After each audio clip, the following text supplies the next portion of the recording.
Imagine if Dario Argento directed a Japanese slasher that mutates halfway through into a psychological, supernatural body horror film.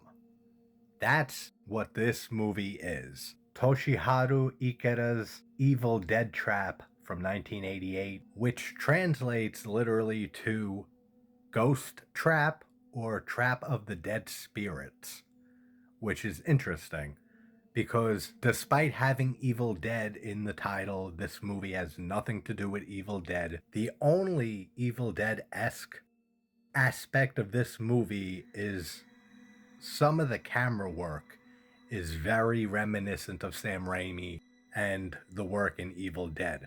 Like with the presence rushing through the woods, you get some of that in here. But if you haven't seen this movie, it's excellent. It's so much fun. It's gory, it's suspenseful, it's so stylish. There is a lot of Argento influence throughout this movie. The color lighting, the camera work, the look of the killer, which is great by the way. Very, very giallo. The score, which I forget the composer's name, is phenomenal.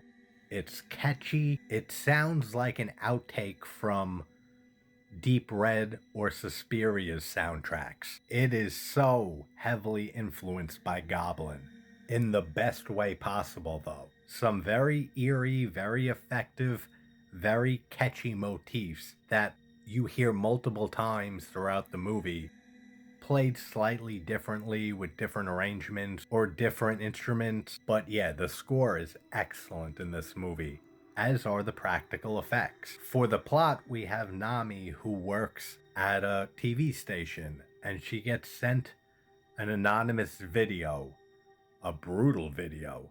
Great opening to this movie, and it lets you know exactly how gory it's gonna be. So she ends up watching this video, and it's a brutal murder of a woman in this rusty ass, disgusting, I think it was a military complex or a military factory, something like that. She can't determine if it's a real murder, a snuff film.